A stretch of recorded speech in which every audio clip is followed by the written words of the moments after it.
Harnessing Your Love of Novelty, a guide for neophiles by Professor Nigel MacLennan. Some people are constantly attracted to the new. In the right circumstances, being a neophile can be akin to a superpower.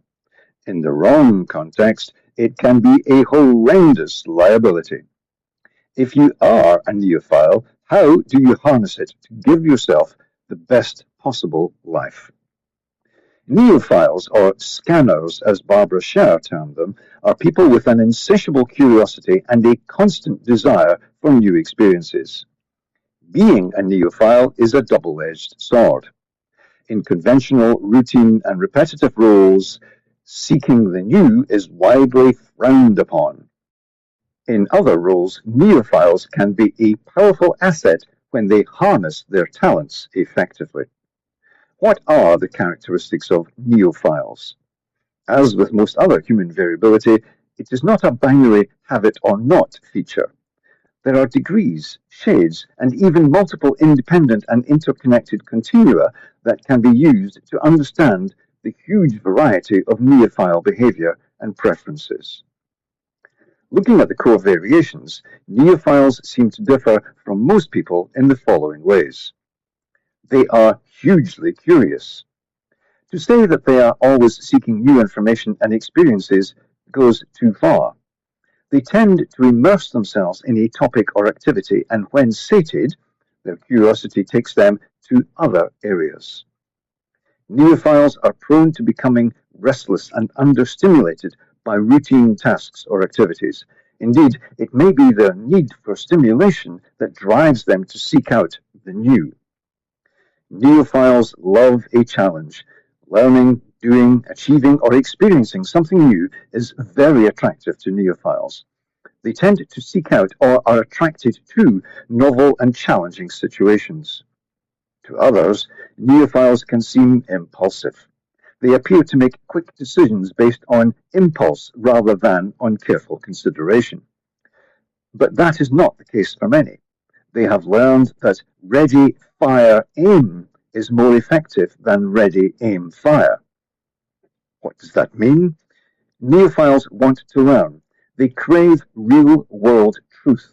The best way to create real-world data is to take a decision and act quickly, then observe the results and learn from them.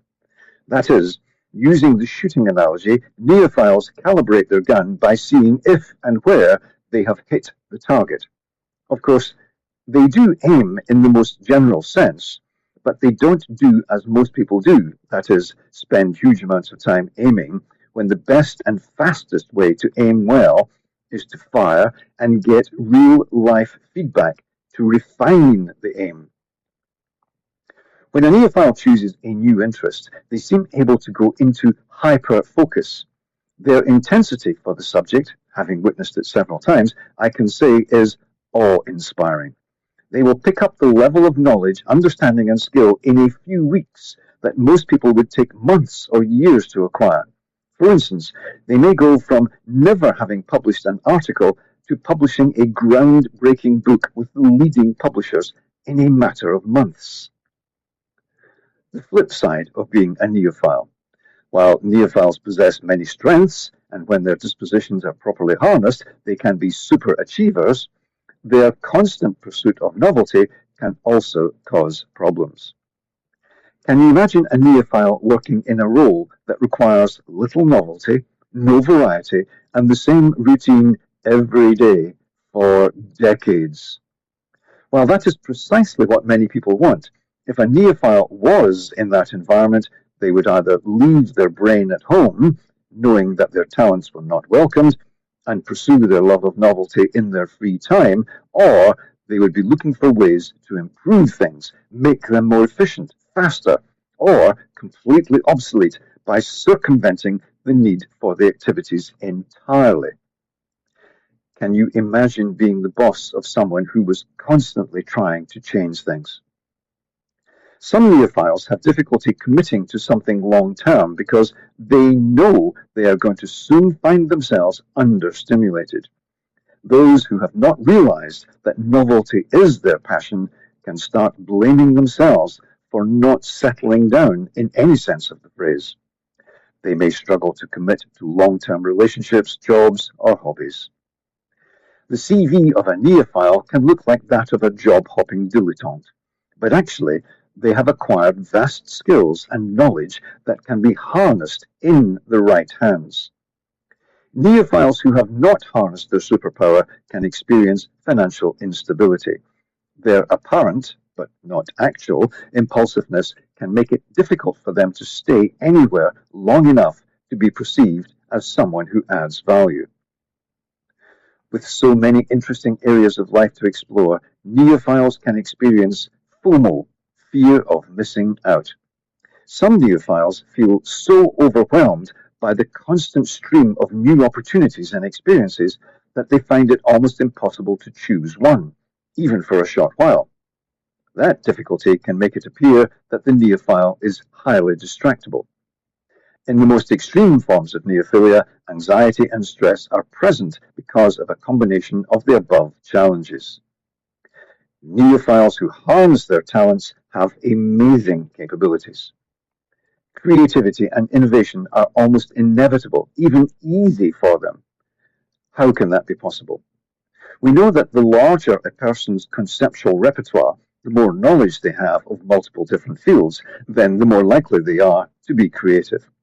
For neophiles, their constant exposure to new ideas and experiences can and does spark creativity and innovation. Adaptability. Because they have spent so much time exploring so many different areas, skills, techniques, and knowledge bases, they tend to be highly adaptable. Neophiles are quick to adapt to change and embrace new challenges. Problem solving. Related to their heightened creativity and innovation, neophiles, again, because of their wider conceptual repertoire and knowledge of different problem-solving techniques used in several different contexts, coupled with their curiosity, are usually excellent problem solvers. I know of one neophile who is only interested in roles that aim to solve previously unsolved problems. Resilience. It will come as no surprise that having explored so many areas of life and sought to learn so much, usually as autodidacts, neophiles tend to have high levels of resilience. Their ability to bounce back from setbacks is also enhanced by their adaptability and positive outlook. Harnessing your neophilic nature. If you are still reading, it may be that you are a neophile. In that case, you may appreciate exploring how to harness your strengths and minimize your weaknesses. In what types of careers do neophiles thrive? In the creative fields. Neophiles thrive where newness is necessary and valued. Careers in fields like art, design, writing, and music can provide opportunities for neophiles to engage in constant creativity and innovation. Technology. The tech industry is fast-moving and constantly evolving, offering numerous opportunities for neophiles to explore, create, and drive new technologies and trends. Consulting. Some consulting roles offer variety and the chance to work on different projects with different clients across different parts of the working world. Some are pretty tedious.